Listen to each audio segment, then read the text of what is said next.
we talk about caring communities, and we had a vision of what that was when we heard from the people from Sutherland Springs. And our next speaker, Dr. Brenda Richardson Roe, is from South Dallas. She's a counselor, a therapist. She runs a counseling center in association with a church in South Dallas. And one of the things, and Brenda's wonderful. I mean, I'm just delighted that she would come down and be part of this conference. But one of the things that we have to do a better job as a community is being culturally competent and understanding differences between different groups in our community and how they think about mental health and how they approach it. And Brenda did a workshop at the National NAMI Convention called Mental Health, African American Church Business, and the role of the church, and especially in the African American community, and how they address mental health.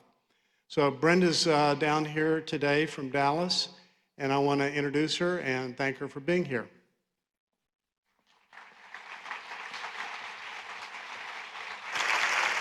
Good morning. Good morning. It is so wonderful to see your beautiful faces, and I pray that you're having as an awesome time as I'm having attending this conference this year. It has been so full of information, so full of ideas, so full of how we can serve those living with mental illness and their families better. When I think about that, one of the things that comes to my mind is we have to remember that mental illness is everybody's business. It is not just the responsibility of the family. It's not just the responsibility of school or school instructors. It's not just the responsibility of the church. It is everybody's business. And in us working together as a caring community, we can serve those amongst us that are living with mental illness better. When I think about literally what are those things, what are those specific things that we can look at that can start to guide us towards being a caring committee, I came up with 6 major tenets. The first one being, first of all, providing care for those who are living with mental illness. Now that sounds really simple, and for a lot of people outside this room, they may think that it's very simple, but I am sure that many of you in this auditorium have worked with people, you've lived with people, you've walked journeys with people, that getting just basic care was not a simple issue. So our first tenet in a caring community is to make sure that we are caring and that we are serving people who are living with mental illness. The second one is to help with providing for their needs. Now, when I think about that particular tenet, it takes me back to talking to Kay Warren a number of years ago, and her sharing with me their journey as they journeyed through the mental illness with their son prior to losing him to suicide.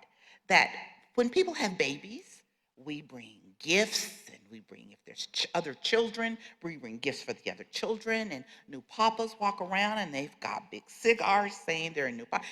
Everyone in the community joins in. If someone is sick and has had a hospitalization, people will come by, they will bring food, they will bring casseroles, they will come and sit at the hospital and support the family. But families who have family members who are living with mental illness don't generally get casseroles. There's generally not a lot of people that come to the home. There's generally not a lot of people that show up when you're there at visiting hours and your loved one has been hospitalized with a mental illness. There's not many people there to support and care for the family and or the individual that's living with mental illness. The third tenet is utilize volunteers. So many times we overlook people who are available, people who have the hearts of empathy to support and care for people in our communities. Many times we don't think about all the varying work schedules that people have that help them to be available at times that are not just outside of the 8 to 5 work schedule. We don't think about police officers that have schedules that change, and fire officers, and doctors, and nurses, to name a few, that have varying shift work and various times that they work, which means that as volunteers, they are available to help us provide some of the care that we need to care for individuals in our community. And one of the major sets of volunteers are those, and please don't throw anything at me if you recently retired, but those who are retired. We have in all of our communities a wealth of experience, a wealth of knowledge amongst people who are now retired, and we're not tapping into that knowledge. We're not tapping into their availability to help us service the people in our community at need. We must remove the stigma. We must remove the stigma. And what does that look like? That looks like each one of us, if anyone even says to me, I don't even let them say mental anymore, they get talked to about mental health. I just start teaching. I just start educating. And we all have got to take on that responsibility and take on that mantle to share information so that with that information and with education, we can start to see some drastic reduction in stigma, because a lot of stigma is driven by false information. People just don't know. They just don't have the information. The next tenet is collaborative partnerships in the community. Not one of us can do it all, no matter what we're doing. Not one of us can do it individually as well as we can do it collectively in partnership with each other. Reach out, connect with various organizations, connect if you're a church or faith organization, connect with various churches. We are better together, much better together than we will ever be able to accomplish individually and separately. And lastly, bring hope. Bring hope. So many of the times, individuals and their families that are living with mental illnesses in our communities have no hope. Little things that we can do can bring hope to those families, supporting them through treatment times, supporting them during times when the medication is not quite working right. We're not quite at the right dose. We're not quite with the right medication, but providing hope and sustaining them to that place of stability that they want for themselves more than you can ever want. When I think about those 6 tenets, I look at my own church. I'm the minister of counseling at the Concord Church in Dallas, where the Reverend Brian L. Carter is the senior pastor. When I think about the mental health services that we provide, I am very, very, very fortunate, because we had a founding pastor who embraced mental health. And so from the conception of the church, and we will actually celebrate our 45th year as a church next year, there has always been a minister on staff that had some level of mental health knowledge. From there, Pastor Bailey, in his wise wisdom, realized that just pastoral, even though it's our foundation, we also needed information and education from a perspective of behavioral and mental illness. So what he wanted was someone to lead that ministry, which then actually turned into a counseling center that had both seminary and licensure mental health education. Now, guys, I'm standing here to tell you that lady that they put in that position, that's not what she wanted to do.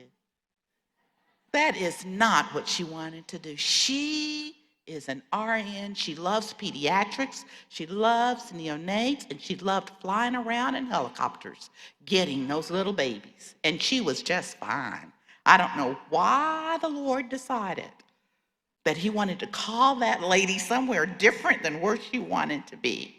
But I stand here today to say to you, I would not want to be doing anything different, and I wouldn't want to be doing it anywhere different.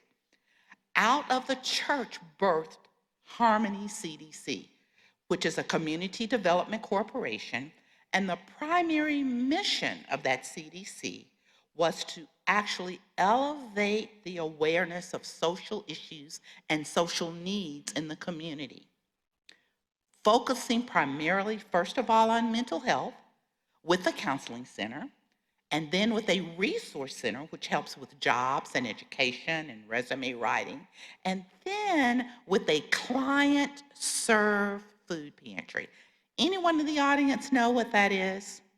It's fairly new in the food pantry arena.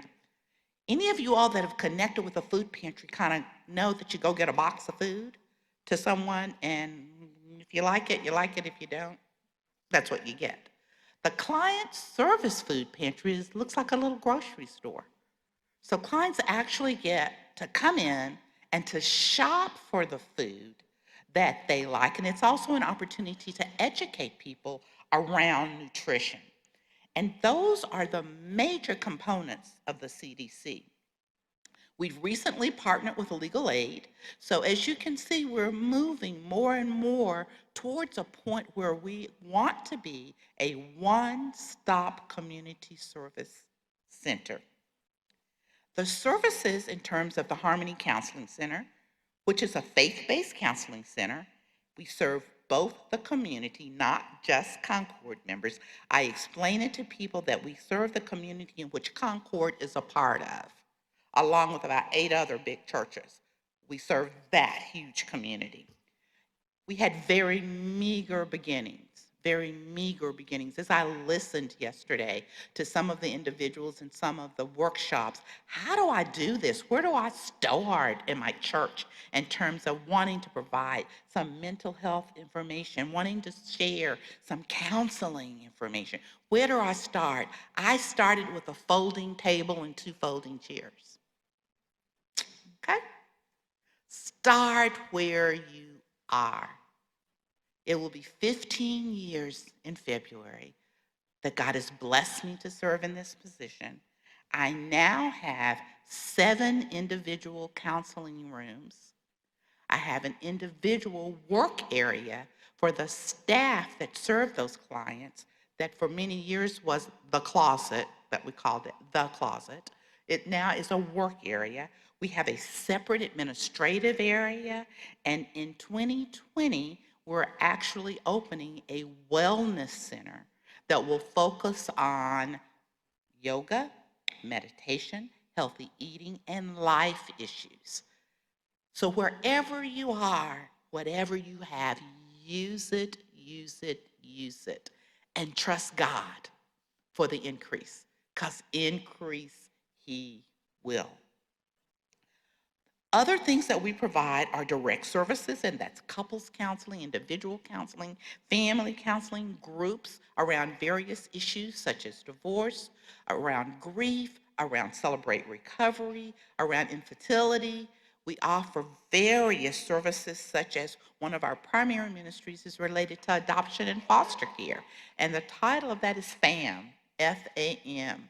And it provides currently support for families that are either fostering or adopting, and information and awareness for those who are interested in learning about foster and adoption. We also provide education. We are a state certified clinical site. So I have, along with my staff, students and interns who want a faith-based practicum experience come and do their practicum and internship at the Harmony Counseling Center. I just want to tell you, if you're thinking about being a supervisor, I want to give you a little warning. My hair was all black before I started being a state clinical supervisor. So just a bit of information, just a bit of warning, but I love every bit of it.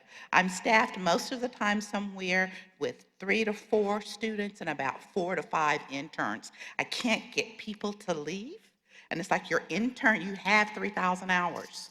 Okay, bye. I need your spot for someone else, but that's a wonderful problem to have. One of my greatest blessings is this December, people, young ladies, and 2 gentlemen who were my first students will all be finishing their doctorates in Christian counseling from Liberty University. It's an exciting time. It's an exciting time. It's an exciting time. In addition to that education, we also work closely with the University of North Texas at Dallas with undergrad students who are considering going into social work or considering going in maybe even to counseling, but they're at a bachelor's level and they're wanting some practicum experience to touch those fields, to help them to understand and to make decisions about what's best for them. And we are heavy in mental health awareness. Teach, talk, and just awesome, not only at the church, but in the community and serving out to various churches who also want information on how do you start a counseling ministry? How do you meet the needs of people who have various levels of mental illness in our church? One of the things that we've been able to do with that is serving with churches is last year we had a hashtag Stay Woke Youth Mental Health Conference, which was awesome. A number of years ago, we also hosted a Peeling Back the Layers mental health conference, which again, all of these are community, which had tracks for clergy, parents, professionals, and youth. Again, touching the pulse of our community and getting information and education out regarding mental health. We also provide consultation, and with that consultation, helping various churches and faith organizations to develop counseling and coaching ministries in their churches. Every time I go through that list, I get heart palpitations. It's a lot, but he has been so gracious in providing. And when I think of that, I have to say, as you think about in your communities, developing counseling and behavioral health information in a church, your shepherd has the hand of success for you. I am blessed to have served not only under Pastor Bailey, but also under currently Pastor Brian L. Carter, who have a heart for mental health and mental illness and a heart for the community, for serving the community. When I think about how many times Pastor does, we are just finishing currently a series called Hot Topics, and it's topics around various mental health issues such as anxiety and depression and grief that he's preaching from the pulpit. And to hear him talk about his own journey and different seasons of his life that he's needed to use counseling. And I try to hide sometimes on Sunday because he'll say, now don't come to me for counseling. Dr. B, where is she? That's her lane, she and her team. But to have a pastor say that to their congregants, I have to say to you, has made the difference in people feeling comfortable in coming. He so wholeheartedly supported one of the initiatives that I went to ask for a few staff to be certified in mental health first aid. When he came back to me, he came back with it being a requirement for all full-time staff and all Sunday service team members. So I mean just support, ultimate support from my pastor. Um, Being a community partner has also been such a part of the successes. Partnering with organizations like NAMI, organizations like MetroCare and Genesis and Family Place, domestic violence organizations, universities, schools. I chair a committee that's called Best Southwest Partnership. And if you're familiar with Dallas, the southern sector of Dallas, if you're driving south, you drive right into all of these suburban areas of DeSoto, Duncanville, Lancaster, on far ends Midlothian. It's all of those smaller cities that are connected, and I chair the mental health committee for those cities. I want to take us back as I move towards conclusion to Shannon Ross's quote that she shared with us at the very, very beginning of this conference, a quote from Mother Teresa that not all of us can do great things, but we can do small things with great love. I want to challenge you to reflect on that quote from Mother Teresa, and I want to challenge you to a call to action as we move closer and closer to the conclusion of this conference. I want you to think about doing 4 small things with great love. I want you to think about doing one of those small things in your own home. I want you to go home and think about what's that small thing you can do that can raise the awareness of mental health in your own home with your own family. The second small thing that I would like to ask you to do is in your community. Think of one small thing that you can do in your community that will make a difference in how people living with mental illness and their families are being served in your community. The third small thing I want you to think about is in your church. What can you do, that one small thing that can make a difference of raising the awareness in your church in regards to mental illness and serving those who are living with mental illness? And lastly, in your workplace. Think about it. One small thing that when you leave here later this evening and you enter back into regular life, I hope yours can wait until Monday to start. Mine will probably start before I get to the airport. Phone ringing, a pager going off. But think about those things in those 4 areas. Think about 4 small things that you can do. Now, what the impact of that will be is that if each one of us take on this call to action in our communities, it will represent about 4,000 small things being done with great love in our community, because that represents the number of individuals that have been a part of this conference these last couple of days. I want to stop there and say thank you.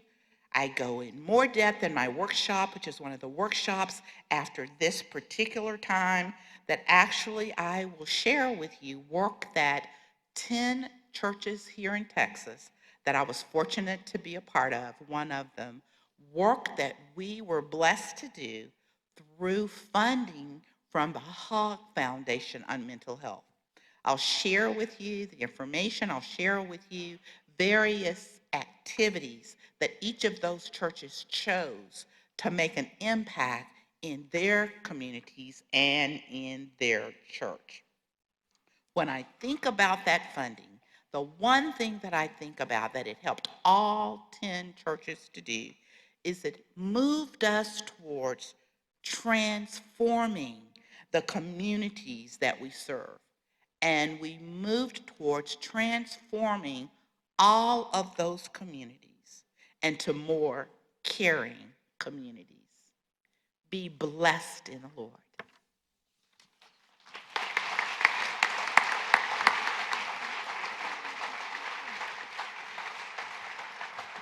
Well, I've been trying to get Brenda to move to San Antonio, but she's going to stay in Dallas for a while. So she's passed the torch to you all that are here today to how to help make San Antonio a more caring community.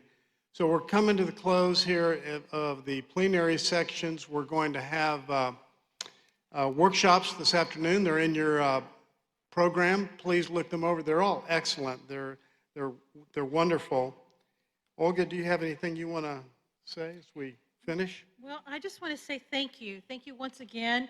Gracias. I'm going to say it in Spanish, Doug, okay? Gracias por estar aquí con nosotros. Queremos invitarles para el próximo año que estén con nosotros. Vamos a celebrar 5 años con esta conferencia. Pero muchas gracias por atender y ojalá que puedan venir otra vez para el próximo año. We're going to have the 5th year next year. Big celebration. Big celebration. Yes. I caught that much.